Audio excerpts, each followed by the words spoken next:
we'll start with your new topic, that is cell division and cell cycle. Cell division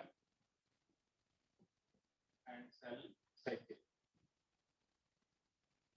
And cell cycle. Cell division and cell cycle. Generally जैसे हम बात करें, मान लो कोई भी अगर हम सेल की बात करें, अगर हम कहते हैं कोई भी जैसे एनिमल सेल है, अगर वो 24 आवर डिवाइड होने के लिए लेता है, तो उसमें जो G1 होता है वो हम लिखते हैं 11 आता है, G2 S लिखते हैं आपका 8 आता, G2 लिखते हैं हम 4 आता और M लिखते हैं आपका 1 आता। ठीक है, तो कोई भी सेल अगर उसे 24 घंटे डिवाइड होने में लगते हैं, उसमें G1 11 आता है, S 8 आता है, G2 4 है, M कितना आता है 1 आता है। ठीक है, तो जो S फेज होता है उसमें आपकी क्या होती है, डीएनए रेप्लिकेशन। डीएनए रेप्लिकेशन कौन से फेज में होती है, आपकी S फेज में। इसमें क्या होता है, सिंथेसिस फेज। और जैसे एक बार एग्जाम में पूछा है कि जो हेलिकेस की लोडिंग, हेलिकेस की लोडिंग कब होती है। ठीक है, क्वेश्चन क्या है कि हेलिकेस की लोडिंग कब होती है। तो ऑब्वियसली हेलिकेस हमें जनरली जब हम पढ़ते हैं इसको रेप्लिकेशन के कॉन्टेक्स्ट में पढ़ते हैं। ठीक है, तो बच्चे इसका आंसर एस फेज लगाते हैं। ठीक है, लेकिन एक हम बोलते हैं प्री रेप्लिकेशन कॉम्प्लेक्स या प्री रेप्लिकेटेड कॉम्प्लेक्स। ठीक है, वो जीवन में बनता है, वो जीवन में होता है। तो हेलिकेस की लोडिंग कहां पर होती है, आपकी जीवन में। अभी हम पढ़ेंगे इसके बारे में। तो प्री जो रेप्लिकेशन कॉम्प्लेक्स है वो कब बनता है, जीवन में। ठीक है, तो ये एक बार आया था नेट में कि प्री रेप्लिकेशन कॉम्प्लेक्स जो होता है वो जीवन में बनता है और बेसिकली वो डिसअसेंबल हो जाता है before the beginning of S phase. So this was the correct statement. ठीक है, तो क्योंकि हेलिकेस होता है वो प्री रेप्लिकेशन या प्री रेप्लिकेटेड कॉम्प्लेक्स का पार्ट होता है। हेलिकेस की लोडिंग कब होती है, आपकी जीवन में। ठीक है, ऐसे जो हिस्टोन प्रोटीन्स होते हैं, हिस्टोन प्रोटीन्स हमें किसके लिए चाहिए होते हैं, डीएनए की पैकेजिंग के लिए। ठीक है, तो वो एस फेज में बनते हैं। हिस्टोन प्रोटीन्स कब बनते हैं, आपके एस फेज में। हिस्टोन प्रोटीन्स कब बनते हैं, आपके एस फेज में। तो ये जो G1 S और G2 ये क्या कॉन्स्टिट्यूट करता है हमारा, इट कॉन्स्टिट्यूट आर इंटरफेज। इसको क्या बोलते हैं, इंटरफेज। और M वो डिपेंड करता है, वो माइटोसिस भी हो सकता है, आपका मियोसिस भी हो सकता है। M could be either mitosis or it could be a meiosis। ये माइटोसिस भी हो सकता है, आपका मियोसिस भी हो सकता है। ठीक है, इसके अलावा ये जो हम बोलते हैं, इस जनरली हम G1S G2M यूकैरियोटिक सेल्स के लिए। ठीक है, जैसे जो बैक्टीरिया होता है उसकी हम टर्म यूज करते हैं माइटोसिस, एमाइटोसिस। बैक्टीरिया की हम क्या टर्म यूज करते हैं, एमाइटोसिस। क्योंकि बैक्टीरिया में कुछ नहीं होता है G1S G2। ठीक है, तो बैक्टीरिया सिंपली जो 20 मिनट में लेता है आपके डिवाइड इक्वलाइज। और एक हम टर्म यूज करते हैं क्लोज माइटोसिस। क्या बोलते हैं, क्लोज माइटोसिस। इसकी जो फंजाई है, fungus and lower eukaryotes and lower eukaryotes। जो फंगस और लोअर यूकैरियोट्स हैं उनके अंदर न्यूक्लियर एनवेलप का ब्रेकडाउन होता है। जनरली जब भी हम माइटोसिस पढ़ते हैं तो प्रोफेज में हम क्या इवेंट लिखते हैं, न्यूक्लियर एनवेलप ब्रेकडाउन। ठीक है, लेकिन जो फंगस होती है और कुछ लोअर यूकैरियोट्स के अंदर न्यूक्लियर एनवेलप का ब्रेकडाउन होता है। ठीक है, जनरली जो हायर सेल्स हैं या हायर यूकैरियोट्स हैं उनमें जब भी आपका सेल डिवीजन होना है उसमें न्यूक्लियर एनवेलप होता है। ठीक है, लेकिन फंगस और कुछ लोअर यूकैरियोट्स के अंदर बेसिकली न्यूक्लियर एनवेलप का ब्रेकडाउन नहीं होता है। ये कुछ टर्म्स आपने याद रखनी है। सो एमाइटोसिस एंड क्लोज्ड माइटोसिस। ठीक है, तो पहले मैं आपको बेसिक बताता हूं कि क्योंकि कई बार तो बच्चों को यही नहीं क्लियर होता है कि एक क्रोमोसोम का नंबर कैसे बढ़ रहा है, क्रोमैटिड्स क्या होते हैं। तो बेसिक होता है। ठीक है, तो उसके बारे में देखते हैं कि माइटोसिस और मियोसिस में पहले हमें जनरल पता होना चाहिए कि वो क्या है। देखते हैं, तो सबसे पहले मैं आपको माइटोसिस के बारे में बताता हूँ बेसिक सा, कैसे आपका पहले जो डीएनए कंटेंट है वो डबल हो जाता है और उसके बाद वो इक्वली डिवाइड हो जाता है दो सेल्स के अंदर। सबसे पहले हम देखेंगे आपका माइटोसिस। तो माइटोसिस को हम क्या बोलते हैं आपका इक्वेशनल डिवीजन। माइटोसिस को बोलते हैं इक्वेशनल डिवीजन, क्योंकि इसमें आपका जो डीएनए है वो इक्वली डिवाइड होता है दो सेल्स के अंदर। जो हमारे सोमैटिक सेल्स होते हैं जनरली वो माइटोसिस दिखाते हैं। ठीक है? तो सबसे पहले हम देखते हैं माइटोसिस। तो माइटोसिस को हम क्या बोलते हैं आपका equational division. Equational division, equational division, equational division. जैसे मान लो आपके पास ये एक सेल है, तो सेल के अंदर मान लो हमने दिखा दिए दो क्रोमोसोम है। जैसे हम एग्जांपल लेके चलते हैं, हम कितने क्रोमोसोम शो कर रहे हैं 2। तो यहाँ पर नंबर ऑफ क्रोमोसोम कितने हैं 2, एंड लिख दिया मैंने 2। और अगर हम लिखें अमाउंट ऑफ जेनेटिक मटेरियल, उसको मैंने लिख दिया 2C। Amount of genetic material कितनी है आपकी 2C। नंबर ऑफ क्रोमोसोम 2 है, अमाउंट ऑफ जेनेटिक मटेरियल है 2C। ठीक है? अब पहले क्या होगा, जीवन पहले सेल जाएगा जीवन फेज में से, उसके बाद एस फेज में क्या होती है आपकी डीएनए रेप्लिकेशन। ठीक है? तो ये जो क्रोमोसोम है इनकी कॉपी बन जाएगी। तो ये जो क्रोमोसोम था इसकी कॉपी बन गई। ठीक है? तो बेसिकली क्या होता है, नंबर ऑफ क्रोमोसोम सेम रहते हैं, लेकिन amount of genetic material double हो जाती है। ठीक है? तो नंबर ऑफ क्रोमोसोम अभी भी कितने रहेंगे 2, लेकिन जो अमाउंट है वो कितनी होगी आपकी 4C। अमाउंट कितनी होगी 4C। ठीक है? अब बेसिकली क्या होता है ना, जैसे हमें छोटी क्लासेस में हमेशा क्रोमोसोम ऐसे दिखाए जाते हैं। ठीक है? उसके पीछे रीजन क्या होता है, हमें नॉर्मली क्रोमोसोम दिखते ही नहीं है। अगर आप नॉर्मल किसी सेल में देखोगे ना, तो उसमें तो सारा का सारा जो डीएनए होता है वो एक तरह से एंटेंगल्ड होता है, आपको नहीं पता लगता। तो क्रोमोसोम हमें विजिबली कब होते हैं, जब सेल डिवाइड करा होता है। ठीक है? अब डिवाइड का क्या करने का क्या मतलब है, जब माइटोसिस या मियोसिस दिखा होता है। क्योंकि ये आपने पढ़ा भी होगा कि क्रोमोसोम्स जो होते हैं वो हमें बेस्ट विजिबल मेटाफेज स्टेज होते हैं। तो कोई भी क्रोमोसोम अगर मेटाफेज स्टेज पे है तो उसमें you will find something like this, क्योंकि जीवन हो गया, एस हो गया, इस स्टेज से आगे जाके G2 और फिर M होता है। ठीक है? अदरवाइज एक क्रोमोसोम बस ये होता है, ये जो हम शो करते हैं ये क्रोमोसोम के साथ उसकी कॉपी शो करते हैं। ठीक है? एक क्रोमोसोम क्या होता है आपका, जो हम ये शो करते हैं। ठीक है? हमेशा आपने इसको ऐसे ही सोचना है ये जो हम शो करते हैं ये उसी कॉपी शो करते हैं। ठीक है? अब जीवन हो गया, एस हो गया। हाँ, यहाँ पर आप ये लिख सकते हो कि जो नंबर ऑफ क्रोमैटिड्स है वो आप 4 लिख सकते हो। नंबर ऑफ क्रोमैटिड्स कितने हैं आपके 4। ठीक है? तो ये जीवन हो गया, एस हो गया, फिर ऑब्वियसली G2 में भी ऐसे ही रहेगा।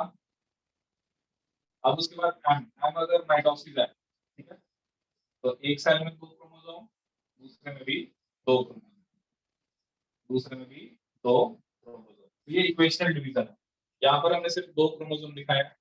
जैसे जैसे हमारे अंदर हम कहते हैं 23 पेयर्स होते हैं, 46 क्रोमोसोम होते हैं, सेम वे ईच क्रोमोसोम जो होता है वो आपका रेप्लिकेशन करेगा और फिर वो इक्वली डिवाइड हो जाएगा। तो इनिशियल भी आपके 2 क्रोमोसोम थे, फाइनली क्या रहे आपके 2 रहे। जो 2 सेल बने हैं इसमें क्या बोलते हैं इक्वेशनल डिवीजन। ठीक है? तो इक्वेशनल डिवीजन में आपका क्या रहता है, जो नंबर ऑफ क्रोमोसोम है वो आपके सेम रहता है। अब हम बात करेंगे मियोसिस की। ठीक है?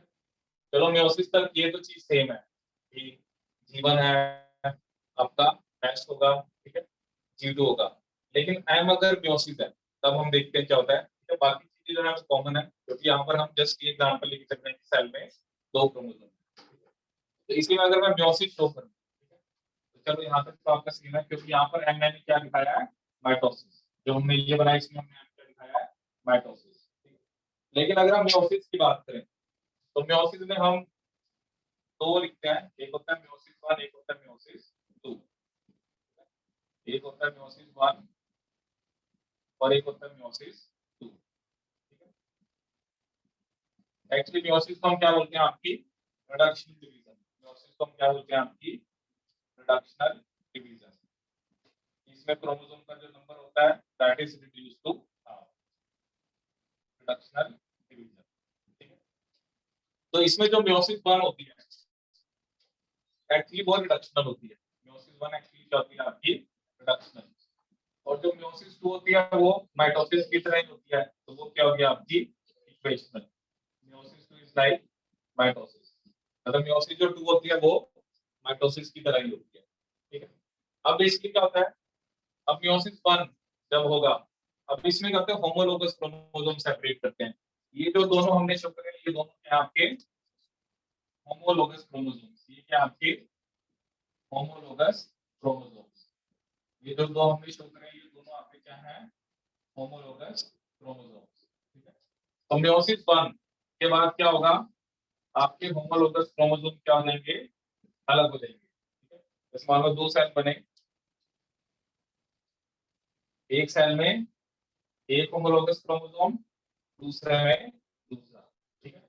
अब इस स्टेज का क्रोमोसोम कितने थे 2, अब कितने रह गए 1 1। तो एक तरह से मियोसिस 1 आपकी क्या होती है रिडक्शनल डिवीजन, ये जो क्रोमोसोम का नंबर है वो हाफ हो गया, जैसे यहाँ पर 2 क्रोमोसोम थे अब कितने रह गए 1 1, ठीक है। Chromosome number is reduce to half, ठीक है। अब क्या होगा इसके बाद मियोसिस 2, एक क्रोमोसोम इसमें, एक इसमें, और एक क्रोमोसोम इसमें और एक इसमें, ठीक है। अब क्या था इसमें 1 था, ठीक है। अब जो 2 सेल बने हैं उनमें भी कितना है 1 1, इधर से भी जो 2 सेल बने हैं उसमें भी कितना है आपका 1 1, ठीक है। तो एक डिप्लॉइड सेल से आपको 1 2 3 4 4 क्या मिल गया आपको हैप्लॉइड सेल। तो मियोसिस में क्या होता है कि एक डिप्लॉइड सेल से आपको 4 हैप्लॉइड सेल मिलते हैं, ठीक है। इसको हमने रिडक्शन क्यों बोला, पहले 2 थे अब एक ही हो गए। अब मियोसिस 2 जो होती है वो इक्वेशनल होती है, क्योंकि इधर भी एक था, जो 2 सेल बने उसमें भी एक ही किया, ठीक है। तो मियोसिस 1 में होमोलोगस क्रोमोसोम सेपरेट करते हैं, मियोसिस 2 में आपके सिस्टर क्रोमैटिड सेपरेट करते हैं, ठीक है। ये माइटोसिस में तो जनरली सिस्टर क्रोमैटिड सेपरेट करते हैं, लेकिन मियोसिस 1 में पहले होमोलोगस क्रोमोसोम सेपरेट करते हैं, फिर मियोसिस 2 में आपके क्या सेपरेट करते हैं सिस्टर क्रोमैटिड्स, ठीक है। तो नेक्स्ट टॉपिक जो हम आपका देखेंगे दैट इज योर कि नॉन डिजंक्शन क्या होता है, नॉन डिजंक्शन, क्योंकि मियोसिस के तो आपके गैमेट्स बनते हैं हैप्लॉइड, ठीक है। तो कई बार क्या होता है गैमेट्स के अंदर क्रोमोसोम कम या ज्यादा हो जाता है, ठीक है। तो उस कारण जो गैमेट्स बनते हैं उन्हें हम क्या बोलते हैं आपके एनिप्लॉइड गैमेट्स, ठीक है। तो देखते हैं इसके बारे में। तो बेसिक हम क्या देखेंगे आपका नॉन डिजंक्शन क्या होता है, नॉन डिजंक्शन, नॉन डिजंक्शन का मतलब होता है अगर जो क्रोमैटिड्स हैं are not able to separate, chromatids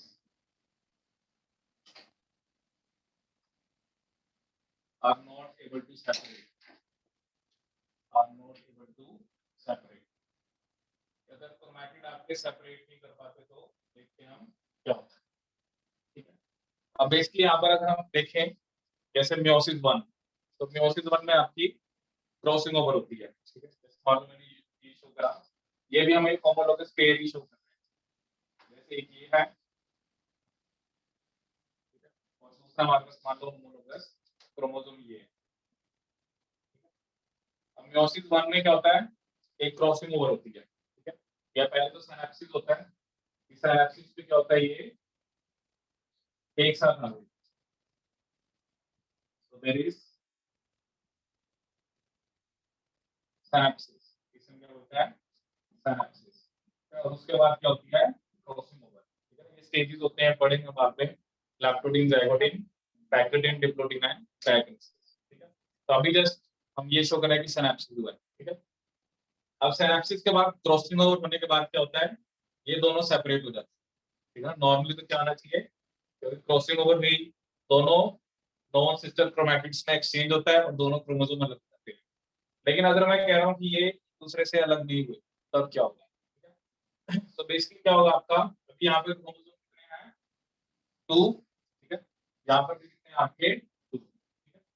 basically यहाँ पर हम सिर्फ बेसिकली क्या शो कर रहे हैं, सिर्फ एक पेयर शो कर रहे हैं, ठीक है ना। जैसे उसके अंदर बाकी भी पेयर्स हैं, बाकी बाकी 22 पेयर्स हैं, ठीक है, और ये हमने 2 क्रोमोसोम शो कर रहे हैं जो कि एक पेयर है, ठीक है। तो यहाँ पर भी अभी 22 प्लस ये जो 2 मैंने शो कर रहे हैं ये एक पेयर शो कर रहा है, ठीक है।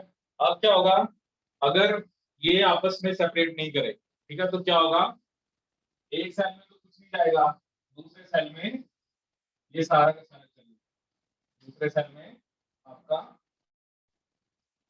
सारा का सारा चला जाएगा, ठीक है। तो इस केस में क्या हुआ आपका, एक सेल में तो एक भी क्रोमोसोम नहीं गया, दूसरे में दोनों चले गए। तो एक तरह से वैसे तो क्या होना चाहिए था, एक एक में जाना चाहिए था, एक एक में जाना चाहिए था, ठीक है। तो बाकी 22 जो पेयर्स हैं, तो वो 22 तो इसमें चले गए, क्योंकि इसमें से इस पेयर का एक एक तो गया है, लेकिन इस पेयर के दोनों चले गए, तो यहाँ पर कितना हो गए, 22 प्लस 24, ठीक है। एक में जो 22 थे पेयर थे, एक एक चला गया, लेकिन इसमें प्रॉब्लम होने की वजह से ये दोनों एक में चले गए, ठीक है। अब चलो जो 22 वाला है, ठीक है, अगर उसमें आगे क्या होगा आपका, मियोसिस 2, ठीक है, तो ऑब्वियसली उससे जो दो बनेंगे वो कितने वाले बनेंगे, 22 वाले, क्योंकि इक्वेशनल डिवीजन होती है। और ये जो 24 वाला है, इससे क्योंकि सिस्टर क्रोमैटिड सेपरेट कर देंगे, ठीक है, क्योंकि ये सेपरेट कर जाएगा और वो सेपरेट कर जाएगा, तो एक में ये चला गया और एक ये चला गया, लेकिन दूसरे में क्या रहेगा आपका, ये दोनों अभी भी क्या रहेंगे, ज्वाइन रहेंगे, ठीक है। तो ऑब्वियसली इसमें एक एक्स्ट्रा क्रोमोसोम आया, तो इसमें कितने रहेंगे आपके, 24 तो ये जो गैमेट्स होते हैं, जैसे नॉर्मल तो आने चाहिए थे 23, ठीक है, लेकिन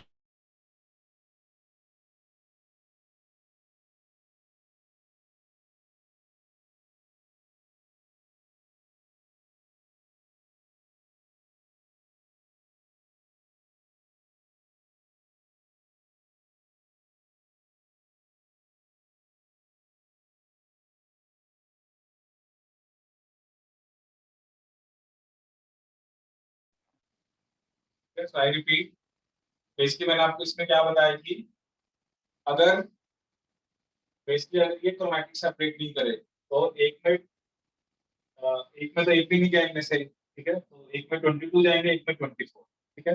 अब इनमें इक्वेशनल डिवीजन होगी, तो इसमें 22, इसमें 22, और ऐसे इसमें 24, इसमें 24, ठीक है। तो ये जो गैमेट्स हैं, क्योंकि इसमें एक क्रोमोसोम कम आया तो ये n-1 है, इसमें एक क्रोमोसोम ज्यादा है तो ये आपका n+1 है। इन गैमेट्स को क्या बोलते हैं, एन्यूप्लॉइड गैमेट्स। क्या बोलते हैं हम, एन्यूप्लॉइड गैमेट्स।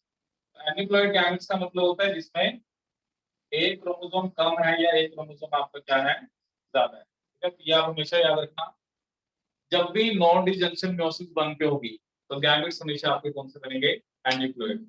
इस केस में कभी भी नॉर्मल वाले हैप्लॉइड गैमेट्स नहीं बनने वाले, अगर नॉन डिजंक्शन कब हो गया है, मेयोसिस 1 पे, ठीक है, तो उस केस में आपके कैसे गैमेट्स बनेंगे, एन्यूप्लॉइड।